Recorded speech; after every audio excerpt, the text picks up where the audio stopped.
I never thought I'd be the one to destroy my own marriage. But some mistakes come with a price you don't see until it's too late. The words replayed in my mind as I stood in our empty kitchen, staring at the remnants of last night's dinner. Emily had cooked my favorite, roast chicken with garlic potatoes, but I could barely eat. Every bite tasted like guilt, like the memory of the secret I swore I'd never reveal. I'd done something unforgivable. I knew that. And yet, as I watched her moving around the house, smiling, humming, completely unaware of my betrayal, I convinced myself that I could bury the truth, that I could keep it hidden forever. But secrets have a way of surfacing, don't they? It started a month ago at my colleague's party.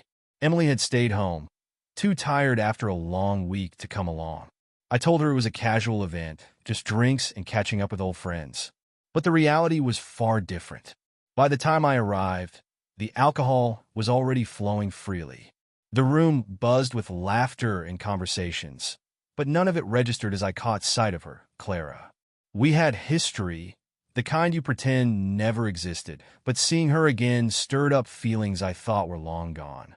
One drink led to another, then another.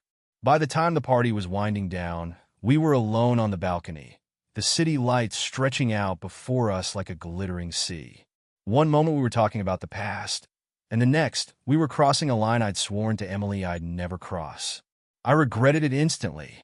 The guilt was suffocating, but I told myself it was a one-time thing, a mistake I'd take to my grave. But the grave wasn't as deep as I thought. If Emily noticed a change in me, she didn't let it show. She was still the same kind, loving woman I'd married, her laughter filling the house, her touch warm and familiar. But beneath her smile, there was something else, a distance, a quietness that hadn't been there before. I told myself it was nothing, that I was imagining it. But then there was Jacob, my son from my first marriage. He'd been distant since Emily and I got married, reluctant to accept her as part of our family. But lately, something had changed. He was around more often, lingering in the living room after dinner, chatting with Emily in the kitchen. At first, I was relieved. I thought they were finally bonding, that he was starting to see her as more than just his stepmother. But then I started to notice the way she looked at him, too warm, too attentive, and the way he looked back at her, his gaze lingering just a second too long. It was late when I came downstairs one night, unable to sleep. I'd expected to find the house dark and quiet, but instead, I heard voices coming from the living room. Emily and Jacob were sitting on the couch, their heads close together, whispering about something I couldn't hear. I stood in the shadows, watching them. Emily was laughing softly, her hand resting on Jacob's arm. He was leaning toward her, his expression relaxed in a way I hadn't seen in years. Something about the scene made my chest tighten. I told myself it was innocent, that I was being paranoid, but the doubt was already there, whispering in the back of my mind. Couldn't sleep? Emily's voice startled me, pulling me from my thoughts. I stepped into the room, forcing a smile. Yeah, what about you two?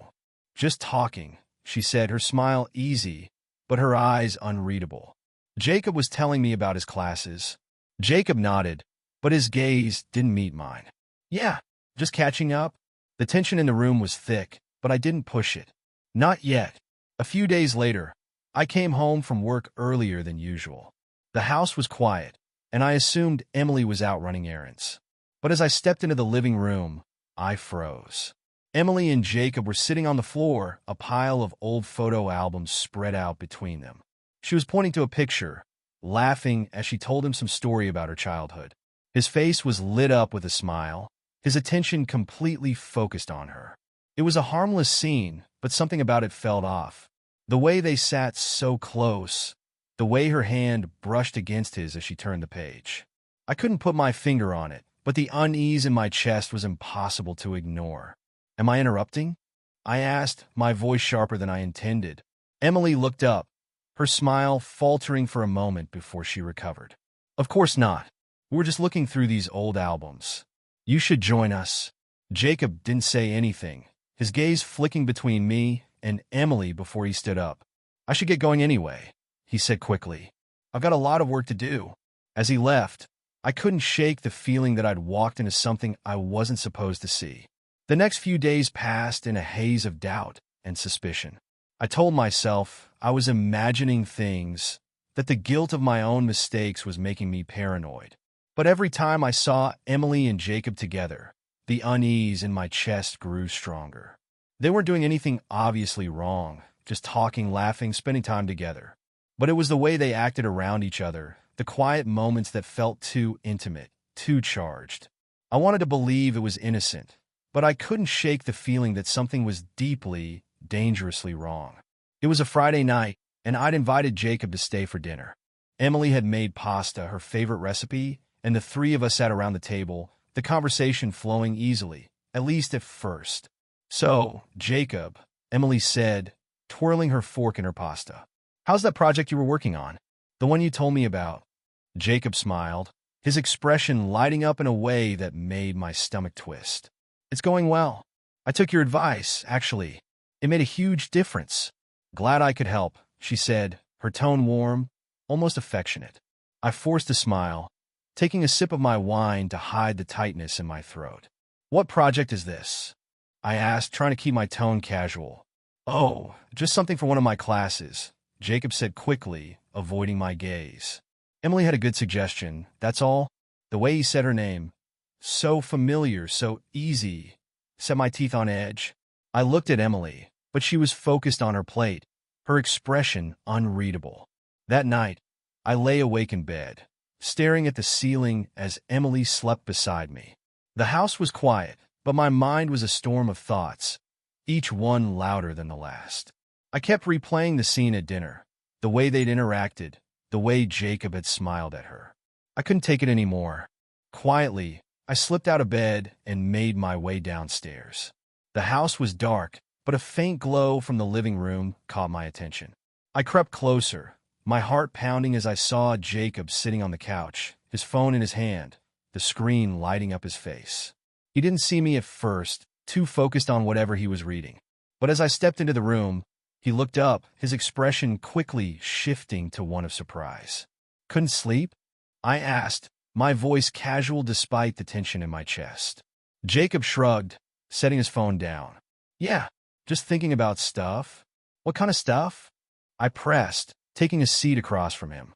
"Nothing important," he said quickly, his gaze darting away. For a moment, neither of us spoke. The silence between us was heavy, charged with everything we weren't saying. I wanted to ask him outright, to demand the truth, but something held me back. Instead, I stood up, my tone light as I said, "Don't stay up too late." But as I turned to leave, I glanced at his phone, and what I saw made my blood run cold. It was a message from Emily. "I'm still awake if you want to talk." The next morning, I couldn't hold back any longer. As soon as Jacob left for work, I cornered Emily in the kitchen. "What's going on with you and Jacob?" I demanded, my voice sharp. Emily looked up from the sink, her expression confused. "What are you talking about?" "You know exactly what I'm talking about," I said, stepping closer. "I've seen the way you two act around each other. The messages, the late-night conversations." "Don't lie to me, Emily." Her face paled, and for a moment I thought she might deny it. But then her shoulders slumped, and she let out a heavy sigh. "Nothing's happened," she said quietly. "We've just gotten close." "Close?" I repeated, my voice rising. "He's my son, Emily. Do you have any idea how this looks?" She flinched, her eyes filling with tears. "I didn't mean for it to happen," she said, her voice trembling. "But you've been so distant lately, so disconnected. And Jacob, he listens. He understands." Her words felt like a slap, the guilt I'd been trying to bury rising to the surface. But I couldn't let her turn this around on me. "So this is my fault?" I snapped. "You're telling me it's my fault you've been sneaking around with him?" "I'm not sneaking around," she said, her voice breaking. "But maybe if you'd been here, if you hadn't been so wrapped up in your own world." She stopped herself, taking a deep breath. "I need some air," she said finally, brushing past me as she headed for the door. I stood there in the kitchen, my mind racing. Her words echoed in my head, but they didn't change the truth. Something was happening between them, and I wasn't sure I could stop it. The days that followed were filled with tension. Emily and Jacob still saw each other, though they were more careful now, their interactions more subdued. But the connection between them was still there, impossible to ignore. One evening, I came home to find them in the living room, sitting on opposite ends of the couch, but talking in low voices. When they noticed me, the conversation stopped, and an awkward silence filled the room. I didn't mean to interrupt, I said, my tone cold. We were just talking, Emily said quickly, standing up. Jacob was about to leave. Jacob followed her lead, grabbing his jacket and muttering a quick goodbye before heading for the door. But as he left, I caught the look he gave her, a look that made my stomach turn. I couldn't stop thinking about the way Jacob had looked at Emily as he left. It wasn't just admiration or even infatuation. It was something deeper, something far more dangerous. And the worst part was, she didn't seem to mind. If anything, she encouraged it. The air in the house felt heavier with each passing day. Emily and I barely spoke. Our conversations reduced to polite exchanges that did nothing to bridge the growing distance between us. And Jacob, he'd started avoiding me altogether, his visits becoming less frequent, his presence more fleeting. But when he was there, it was like the tension in the room was a living thing, suffocating and unbearable. It happened late one night when I couldn't sleep. The house was quiet, the faint hum of the refrigerator the only sound as I made my way downstairs for a glass of water. As I passed the living room, a soft glow caught my eye. The TV was on, the volume muted, but no one was sitting on the couch. Frowning, I stepped closer, my pulse quickening as I heard the faint murmur of voices coming from the patio. Through the sliding glass door, I saw them, Emily and Jacob. She was leaning against the railing, her hair falling loose around her shoulders, while he stood close, too close, his body angled toward hers. I couldn't hear what they were saying, but the way they moved, the way they looked at each other, it was unmistakable. My chest tightened as I watched Jacob reach out, his hand brushing against hers. I should have gone outside, should have confronted them right then and there. But I froze, the weight of my own guilt holding me back. How could I accuse them when I'd betrayed Emily first? How could I demand answers when I didn't deserve any myself? Instead, I turned and walked back upstairs, each step heavier than the last. The next morning, the tension was palpable. Emily moved around the kitchen with a forced cheerfulness that only made the silence between us more unbearable. Jacob sat at the table, staring at his phone, his usual carefree demeanor replaced by something far more guarded. I'm thinking of going out of town for a few days, I said suddenly, breaking the silence. Emily looked up, her brow furrowing. Why? I just need some space, I said, my tone flat. Some time to think. She opened her mouth to protest, but then she stopped, her expression softening. Maybe that's a good idea, she said quietly. We could all use a little space. Jacob didn't say anything, but I saw the way his shoulders relaxed, as though a weight had been lifted. It only made the knot in my stomach tighten further. I didn't end up leaving that day. Something held me back, a nagging feeling that if I walked away now, I'd lose everything. Instead, I told Emily I'd postpone my trip and spent the day wandering aimlessly through the city, trying to sort through the mess in my mind. When I came home that evening, the house was eerily quiet. Emily's car was in the driveway, but the lights were off and the curtains were drawn. My chest tightened as I stepped inside, the stillness pressing down on me like a heavy weight. Emily, I called out, my voice echoing through the empty hallway. There was no response. I moved through the house, my footsteps muffled by the thick carpet. The living room was empty, the kitchen dark. It wasn't until I reached the top of the stairs that I heard it, a faint sound, barely more than a whisper, coming from our bedroom. My heart raced as I pushed open the door. The scene that greeted me was one I'd never be able to forget. They were together, Emily and Jacob. The way they jumped apart when they saw me, the guilt written all over their faces. It told me everything I needed to know. For a moment, the room was silent, the air thick with the weight of what I'd just walked into. Then Jacob spoke, his voice trembling.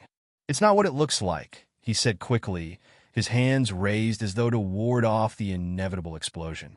Not what it looks like, I repeated, my voice low and dangerous. Then what the hell is it? Emily stepped forward, her hands outstretched in a gesture of apology. "Please let me explain," she said, her voice shaking. "It's not what you think." "Don't," I snapped, cutting her off. "Don't lie to me. Not after this." Jacob looked at her, his expression desperate. "We didn't mean for this to happen," he said. It just did."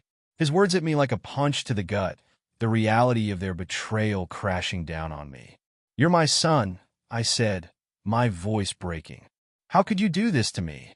Jacob looked away, his jaw tightening. "I didn't mean to hurt you," he said quietly. "But I love her." The room spun around me as his words sank in. I turned to Emily, my chest heaving. "And you? Do you love him?" She hesitated, her eyes filling with tears. I don't know," she whispered. "I'm sorry. I couldn't take it anymore. The pain, the anger, the betrayal. It was too much." Without another word, I turned and walked out of the room, the sound of their voices calling after me fading into the background. I didn't stop until I was outside, the cool night air stinging my skin. My hands were trembling, my mind racing with everything I'd just seen. I wanted to scream, to cry, to hit something, but all I could do was stand there, the weight of their betrayal pressing down on me like a physical force. Everything I thought I knew, my marriage, my family, my own son, had been shattered in an instant, and I didn't know if I'd ever be able to pick up the pieces. I didn't sleep that night. I couldn't. Every time I closed my eyes, I saw them together, Emily and Jacob, standing there with guilt etched on their faces, their betrayal glaring like a wound I couldn't close. The house felt suffocating, every creak and whisper of the night amplifying the storm in my mind. By morning, I knew I couldn't avoid them forever. They needed to answer for what they'd done. But more than that, I needed to decide what came next. I found them in the kitchen the next morning. Emily was making coffee, her movements slow and mechanical, while Jacob sat at the table, staring at his hands. The tension in the room was palpable, a thick wall of silence that neither of them dared to break. "We need to talk," I said, my voice cutting through the quiet like a blade. Emily turned, her eyes red and swollen. Jacob looked up, his expression a mixture of guilt and defiance. "About last night," I continued, my voice trembling with barely controlled anger. "I need to hear it from you. The truth. All of it." Jacob was the first to speak, his voice low but steady. "It started a few weeks ago," he said, avoiding my gaze. "It wasn't supposed to. We didn't mean for it to go this far." Emily flinched at his words, her grip tightening on the counter. "I didn't want to hurt you," she said, her voice barely above a whisper. "But things between us, they've been strained for so long. And that's your excuse?" I snapped, my anger boiling over. "You turn to my son because what? I wasn't paying enough attention to you." "It wasn't like that," she said, tears streaming down her face. "You don't understand." "You're right," I interrupted. "I don't understand. I don't understand how the two people I trusted most could do this to me." Jacob stood, his chair scraping against the floor. "I didn't plan this," he said, his voice rising. "But you don't know what it's like. Living in your shadow, always feeling like I'll never measure up. And then Emily, she saw me. She listened to me. She made me feel like I mattered." His words hit me like a punch to the gut, the bitterness in his tone cutting deeper than I expected. "You think that justifies what you've done?" I asked, my voice shaking. "You think that makes it okay to betray your own father?" "I'm not proud of it," he said, his gaze meeting mine. "But I love her." The room fell silent, the weight of his confession settling over us like a heavy fog. I turned to Emily, my chest heaving. "And you? Do you love him?" She hesitated, her eyes filled with tears. "I don't know," she said finally, her voice trembling. "I don't know what I feel anymore." The words hung in the air, and I felt the last remnants of my composure slipping away. "I want you both out," I said, my voice cold and final. "Today." Emily's eyes widened, and she stepped toward me. "Please don't do this," she said, her voice breaking. "We can fix this. We can make this right." "There's nothing left to fix," I said, stepping back. "You've made your choice, Emily. And so have I." Jacob didn't argue. He nodded silently, his jaw tight as he turned and left the room. Emily lingered for a moment longer, her tears falling freely. But when she realized I wasn't going to change my mind, she followed him. I stood in the empty kitchen, the sound of their footsteps fading into the distance. The silence that followed was deafening, a painful reminder of everything I'd lost. They left that afternoon. Emily packed her things quietly, her movements slow and deliberate, while Jacob stayed in his room, avoiding me entirely. I watched from the window as they drove away, my heart heavy with a mix of anger, sadness, and a hollow sense of relief. In the weeks that followed, I tried to piece my life back together. The house felt emptier than ever, the memories of what had happened haunting every room. Friends and family asked questions, but I had no answers to give them. How do you explain a betrayal like this? How do you move on from something so devastating? Months later, I heard through mutual acquaintances that Emily and Jacob were living together in another town. The thought of them starting a new life together made my stomach turn, but I couldn't let it consume me. I'd spent too long dwelling on the past, on what I'd lost. It was time to move forward. The betrayal had broken me in ways I never thought possible, but it had also taught me something important. Trust is fragile, and love isn't always enough to keep people from hurting you. Sometimes the only way to heal is to let go. And so I did. One day at a time, one step at a time, I let go.